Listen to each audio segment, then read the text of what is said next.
тек қана тап-таза ақ параққа жаңа сөздер жазған кезде ол парақты толықтай толтыруға болады. Ал оның алдында ол парақта мынау секілді тап-таза парақ, бірақ мына жағында кішкене сөздер бар. Мынау параққа мен қазір ойымды жазсам, ойым аяқталмай қалады. Себебі бұл жерде кішкене уже барда орын біреу жазып қойған. Тура солай. Біз жаңа затты үйренетін кезде, мысалы үшін ағылшын тілді үйренетін кезде, немесе мен гайд, эфирларды көретін кезде, сендер ойларынан алып тастау керексіңдер. То что, ой, мен оны білем, Нұрислам, айта бермеші ол туралы, мен и так оны білем. Басқа айтшы десе, шыдай алмай тұрмын. Тез айтшы, білмей тұрмын, шыдай алмай тұрмын, деп. Себебі сен толықтай білген затыңның бәрін ұмытып қалды.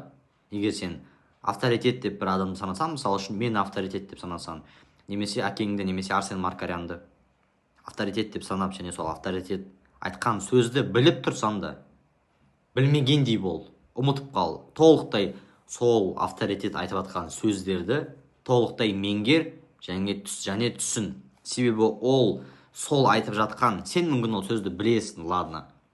Бірақ сол сөзден ол басқа бір әңгімеге айтып жатқан сөзін алып келуі мүмкін.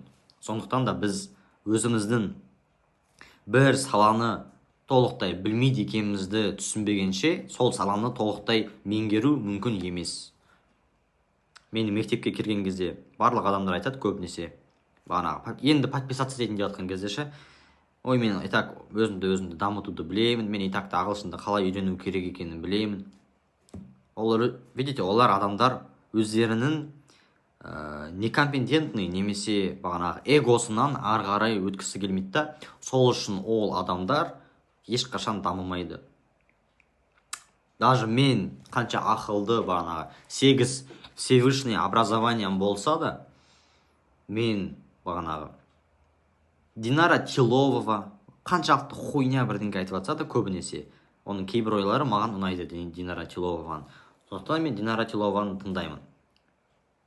Кейбір кезде, потому что оның ойлары дұрыс. Тура сондай. Басқа қыздарды, ұлдарды, мен өзімді қаншалықты авторитетный, ақылды адаммын деп санасам да, ағылшынды мысалы күшті меңгерген, почти носительный уровень. Мен сонда да ағылшын туралы маған Польшада тұратын әпкем ағылшын туралы бірдеңке деп айтса, мен сол затты білмегендей болып тыңдаймын. Себебі ол зат маған керек болып қалады. Сендер де жаңа информацияны үйренетін кезде тура солай білу керексіңдер. Өздеріңнің, мысалы, гайд пасыну, мына жерде гайд пасыну, мен қазір істеймін гайд пасыну, видео істеймін келесі эфирда. Мен сол гайдты түсіндіріп жатқан кезде ұйқы туралы. Сендер сол гайдты ұйқы туралы ештеңе білмейтін адам құсап тыңдау керексіңдер. Ерте жатып, ерте тұр деген базовый затты барлығы біледі.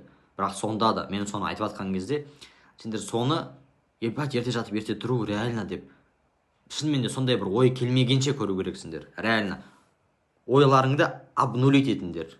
Ойларында қандай механизмдар бар, жиналып қалған мусор, телефонда, телеграмда әсіресе кэш деген жиналып қалады. Сол кэшті тазалап тастаңдар да, блокноттарында или оймен күшті жаттайтын болсаңдар, барлығын с нуля жаттаңдар. Сол кезде ғана адамның миы бірдеңкені жаттауы мүмкін. Ал егер сен эгонды ұта алмай жатсаң, барлығын мен өзім білем, и так-та сен айтпасаң деген сияқты, онда сен жаңа затты үйренуің мүмкін емес. Гайд по сну, гайд по душу, бір новый тілдерді, математиканы.